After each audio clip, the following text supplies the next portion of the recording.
जय हिंद दोस्तों। आज के वीडियो कहती हैं अपने मन को शांत करना सीख लो। दोस्तों नमस्कार, आप सभी को शुद्धि इंस्पायर्ड चैनल में तहे दिल से स्वागत है। दोस्तों, हम अपने जीवन में हमेशा अपने मन को लेकर परेशान रहते हैं। हम यह सोचते हैं कि हमारा मन भला शांत कैसे होगा। हमारे मन में तो तरह तरह के विचार चल रहे हैं। हम काम कुछ और करना चाहते हैं, लेकिन हमारा मन हमसे कुछ और ही काम करवा लेता है। इससे पहले कि आप अपने मन को शांत करने का प्रयास करें, यह जानना जरूरी है कि मन का व्यवहार शांत होने वाला है ही नहीं। अगर मन शांत होने वाला हो सकता तो इस दुनिया में सभी के मन शांत हो गए होते और हर कोई अपना जीवन सुखी सुखी बिता रहा होता। फिर न तो कोई हंगामा होता और न ही किसी तरह की कोई तकलीफ। सभी का जीवन खुशी खुशी बीत रहा होता। फिर न तो आप और न ही मैं पैसे कमाने के पीछे भाग रहे होते। समस्या तो यह है कि हम ज्यादा से ज्यादा चीजें इकट्ठा करना चाहते हैं, क्योंकि हमें लगता है कि हमारे पास जितनी ज्यादा चीजें होंगी हम उतना ही सुखी रहेंगे। लेकिन वास्तविकता तो यही है कि बाहर की किसी भी चीज में कोई सुख नहीं है और न ही उनमें कोई दुख है। और यही कारण है कि जब हम किसी चीज के पीछे भाग रहे होते हैं, जब हम कोई चीज पाना चाहते हैं, तो उसे पाकर हमें पल भर के लिए खुशी तो मिलती है, लेकिन बाद में हम उस खुशी का एहसास नहीं कर पाते। वह खुशी दुख में परिवर्तित हो जाती है। और इसी प्रकार से हम एक चीज से दूसरी चीज, दूसरी से तीसरी चीज के पीछे लगातार भागते रहते हैं, क्योंकि हमें ऐसा ही लगता है कि यदि हम वह चीज पालेंगे तो हम सुखी हो जाएंगे। लेकिन वास्तविकता में वही सुख हमारे दुख का कारण बन जाता है, जिस कारण हमारा मन बेचैन रहने लगता है। हम उस चीज को पाने के लिए तरह तरह के उपाय करते हैं, जिस कारण हमारा मन और भी बेचैन होने लगता है। और यह बेचैनी धीरे धीरे चिंता का रूप ले लेती है और हमारा मन पूरी तरह से अशांत हो जाता है। हमें कुछ भी अच्छा नहीं लगता। हमें लगता है कि जो कुछ हमने मांगा था उसका उल्टा हो रहा है। सब कुछ हमारे विपरीत जा रहा है। और फिर हम अपने मन को शांत करने के लिए ध्यान करना शुरू करते हैं, क्योंकि एक ध्यान ही वह मार्ग है जो हमें ज्ञान की ओर ले जाता है। वह हमें यह बताता है कि बाहर किसी भी चीज में कोई सुख नहीं है और न ही दुख है। दुख और सुख तो हमारे मन का भ्रम है। यह हमारे मन की एक उपज है, जिसके लालच में हमारा मन हमें यहां वहां भगाता रहता है। जैसे कि महीनों से भूखे एक भिखारी को अगर एक सूखी रोटी भी मिल जाए तो वह उसके लिए सुख है, वह उसके लिए अमृत है। और ठीक उसी के विपरीत यदि किसी धनवान के घर पर 56 प्रकार के भोग भी बन जाए, तब भी वह उसे खाकर तो दुखी ही रहेगा। यह तो उनकी मनस्थिति पर निर्भर करता है।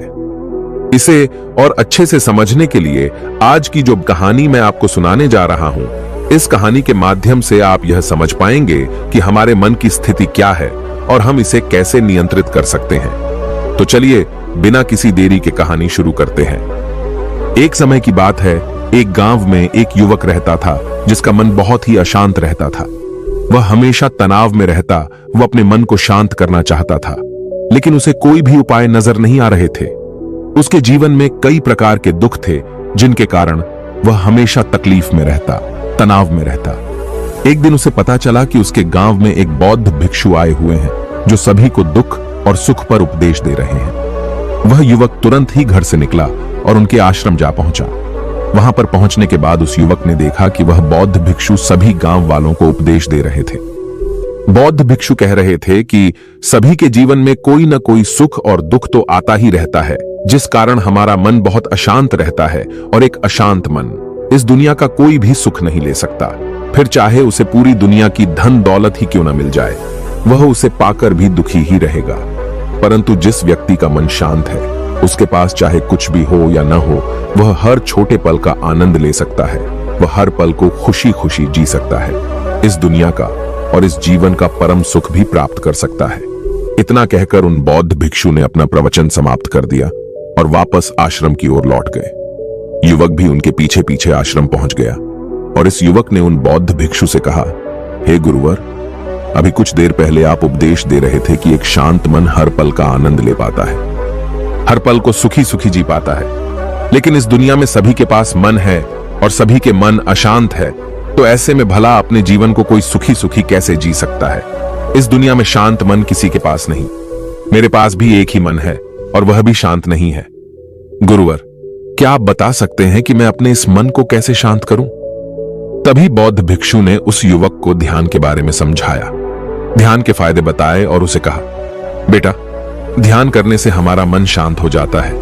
हम विचारों के दलदल से बाहर आने लगते हैं और इस कारण हमारे जीवन में सुख उत्पन्न होने लगता है। यदि तुम भी अपने जीवन में सुखी होना चाहते हो, अपने मन के इन विचारों के दलदल से बाहर निकलना चाहते हो, तो तुम्हें ध्यान करना चाहिए। तुम्हें ध्यान का अभ्यास करना चाहिए, क्योंकि यही वह मार्ग है जो तुम्हारे मन को शांत कर सकता है और तुम्हें सही राह पर ला सकता है। उस युवक ने उन बौद्ध भिक्षु की बात मान ली।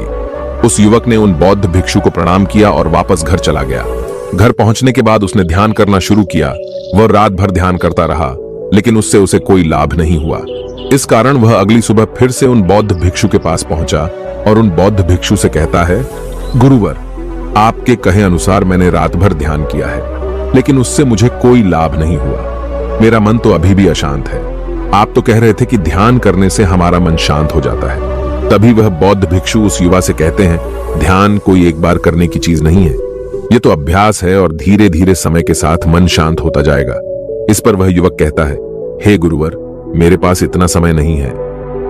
मुझे कोई ऐसा मार्ग बताइए जिससे जल्दी जल्दी मेरा मन शांत हो जाए और मैं खुशी खुशी अपना जीवन जीने लग जाऊं। ऐसे तो मेरा बहुत समय बर्बाद हो जाएगा।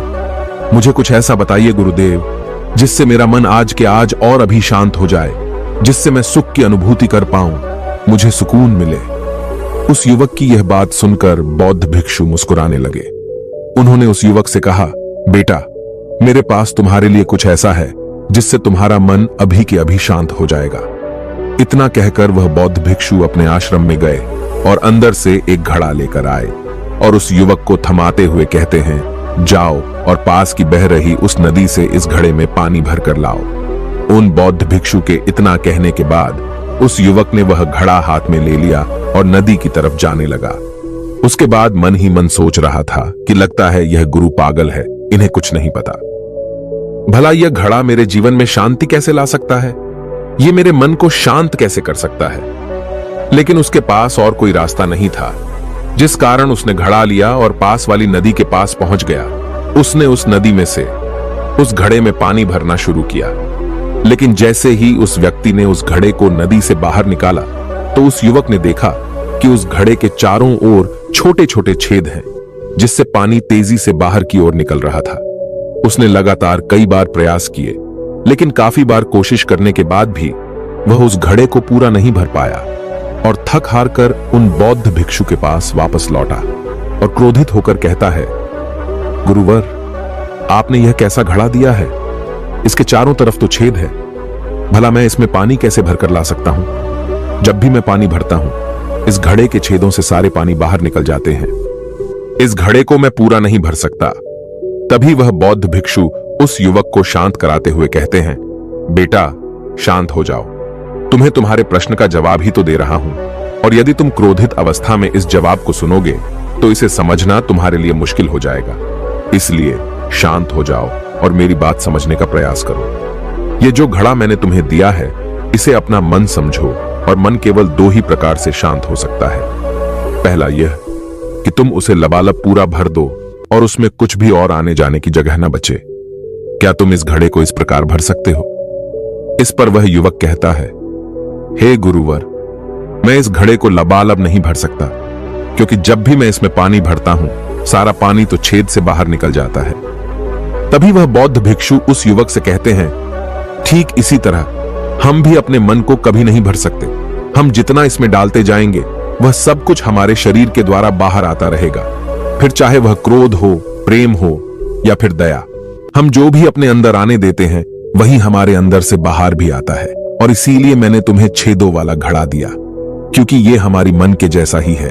और जब हम इस मन को बस भरना चाहते हैं, तब तुम अपना समय बेकार कर रहे हो।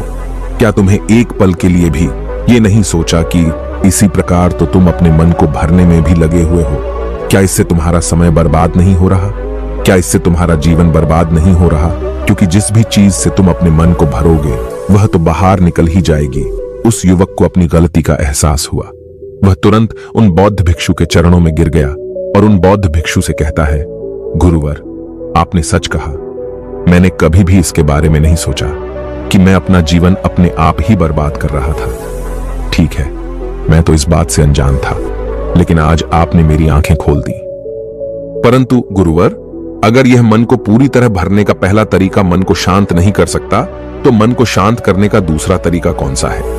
गुरुवर मुस्कुराते हुए उस आदमी से कहते हैं, दूसरा तरीका है कि अपने मन को पूरी तरह खाली कर दो। इस पर वह व्यक्ति कहता है, गुरुवर आप ही मुझे बताइए कि मैं अपने मन को खाली कैसे कर सकता हूं। तभी बौद्ध भिक्षु कहते हैं, बेटा यह तो बहुत ही सरल है, बाहर का कूड़ा अपने भीतर मत जाने दो, इस प्रकार तुम्हारा मन अपने आप ही खाली हो जाएगा।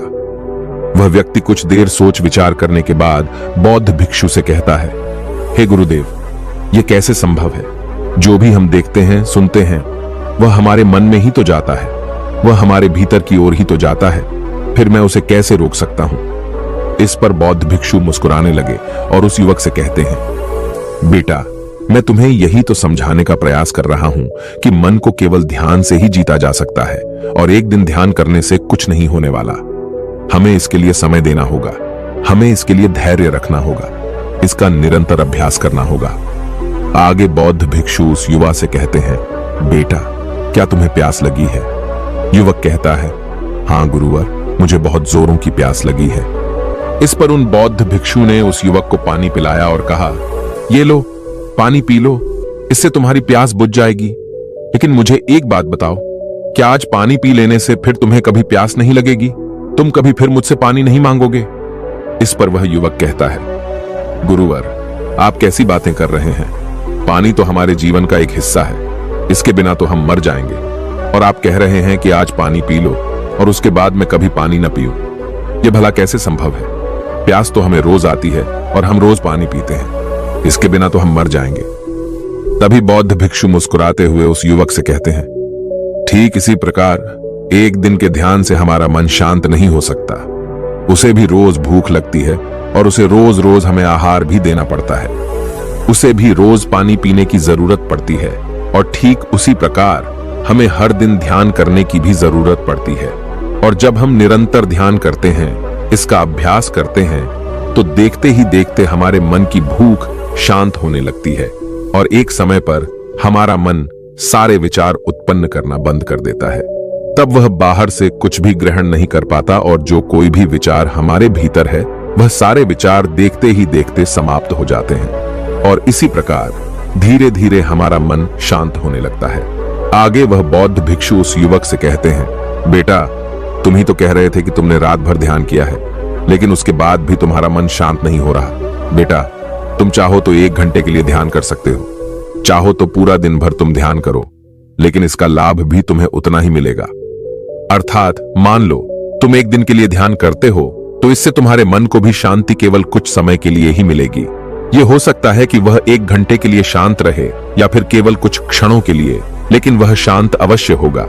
लेकिन जैसे ही उसे फिर से भूख लगेगी वह फिर से अशांत हो जाएगा और फिर से यहां वहां भागने लगेगा और वह अपने विचारों की तलाश में आगे बढ़ेगा, क्योंकि उसे भी तो भूख लगी है, उसे भी तो खाना चाहिए, उसे भी तो पानी चाहिए। जैसे कि जब तुम्हें भूख लगती है तुम अशांत हो जाते हो, क्योंकि तुम्हें भोजन चाहिए, पानी चाहिए, ताकि तुम अपने पेट की भूख को मिटा सके और तुम्हें शांति मिले। इस पर वह युवक कहता है, आप सत्य कहते हैं, मैं ही गलत था, मेरी ही गलती है।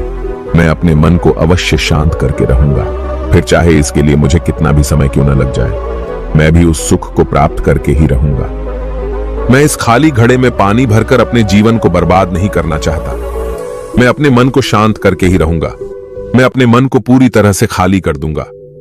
इतना कहकर उस युवक ने उन बौद्ध भिक्षुओं को प्रणाम किया और वापस अपने घर की ओर लौट गया।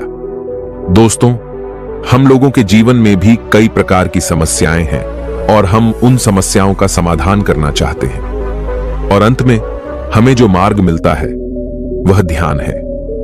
हम ध्यान तो करना चाहते हैं, लेकिन हम उसके परिणाम को तुरंत पाना चाहते हैं। जब हम शुरू में ध्यान करते हैं तो हमें उसका कुछ भी लाभ नहीं मिलता और हमें लगता है कि यह व्यर्थ है, इससे हमें कोई भी फायदा नहीं होने वाला, क्योंकि हमें तो सब कुछ जल्दी जल्दी चाहिए।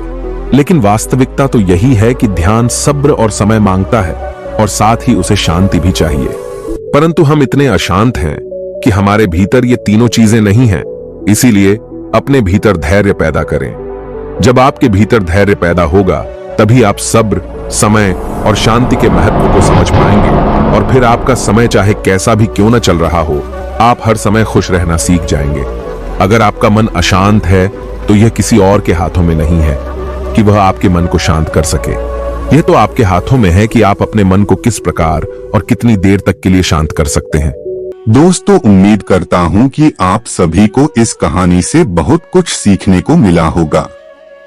यह कहानी आपको कैसी लगी हमें कमेंट बॉक्स में कमेंट करके जरूर बताएं। और हमारे चैनल शुद्धि इंस्पायर्ड को सब्सक्राइब कर दीजिए, वीडियो को एक लाइक कर दीजिए।